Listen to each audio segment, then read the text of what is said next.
Wow. I didn't think Parasyte would be that GOAT today. Whew. Where do I start? I mean, the entire episode, for the most part, was fantastic. There's only one part that I kind of have an issue with. I think everybody knows what the issue is. It's when fucking, what's his name? Migi came back. And it was just like, the fuck? I thought you said he wasn't in your body. I guess lying was, it made sense in Goto's position, but even still, that just feels like so much bullshit. Migi coming back just felt like a ton of bullshit, but the way that I think about it, there's no way Shinichi would have beat Goto without Migi coming back, so you know what? For the sake of the plot, I guess it had to happen, although it's by far probably the worst decision they probably could have made. But I think that's just how the writing had to let it go. Because there was no way that Shinichi was gonna beat Goto without Migi. And I feel as if, them stalling, I just feel as if Migi coming back was just kind of, the way in which he came back at least was just kind of, but they did foreshadow it. Because they were like, oh, there's some parts and there's some parts of Migi left. And I think that Migi kind of lied to Shinichi too by only sticking out the eye for the sense of, if he knew Migi was completely back, then he would not try, or he would try to do more than he fucking could. And he knew Migi wasn't completely back, but he knew Migi was there. I think Migi tried to limit how much, or just threw out the eyeball to trick him into thinking that he couldn't do anything, to trick Shinichi, but then he kind of expanded a little more so he could connect with the fucking Parasyte. It's a weird, kind of unique concept, but I guess it feels awkward because they lied in saying that Goto did not have Migi, and then Migi pops out of nowhere out of Goto, so I guess that's where the issue of kind of like confusion comes from. Besides that though, there were not any ass pulls that fight, which is fucking shocking. Because in a situation like this, you would think there'd be a ton of fucking ass pulls.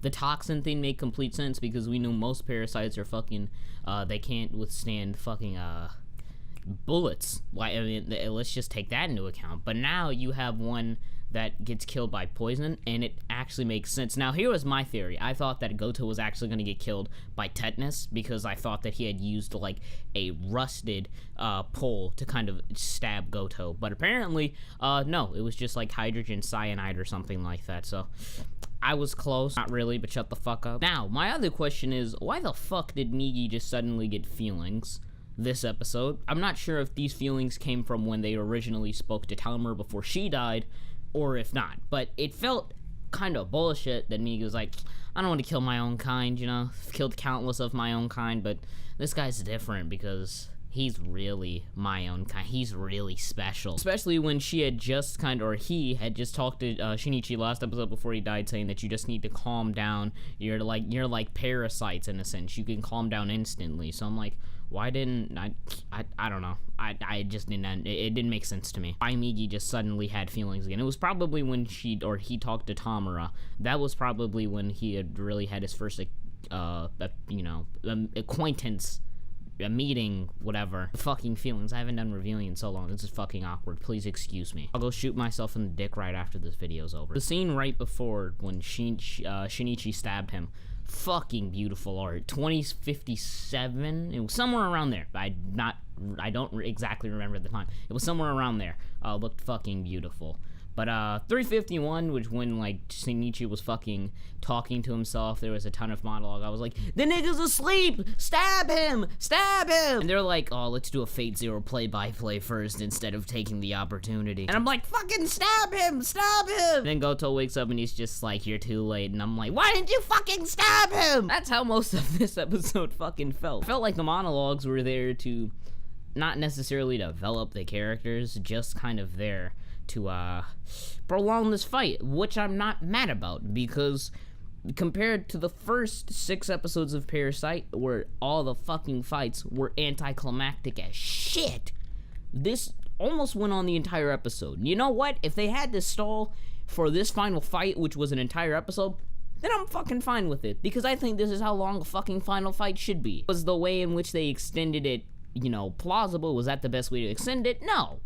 But it was not anticlimactic. I can say that at the very least. And that's how the fight looked like it was going to be, but it was far from anticlimactic, buddy. If you want to think about it, technically the fight went on for fucking 2 episodes, because when Migi and him first fought, Migi got put in, into Goto's body, and then, like, he kind of wanted to fight, but he couldn't. But they did attempt killing Goto there, and I guess you could kind of say that the fight started really there, or when the car fucking crashed. But I think that even if we don't count last episode, this was fucking adequate enough. When Shinichi got hit the fuck back around the 8-minute mark, holy shit, it looked like the fucking pain scene from Naruto. His body was so fucking distorted and shit, it was so awkward. It was making me think, why the fuck didn't he have broken bones? He didn't have broken bones, plot hole! OST was GOAT. When he fucking killed Goto, I was just like,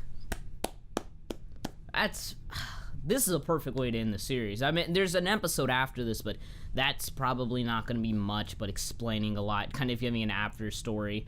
I feel as if they could have possibly expanded on the story a little more, but I'm not too disappointed. I think some people said that the ending was just kind of meh, and I was just like, no, I think this was a pretty good ending.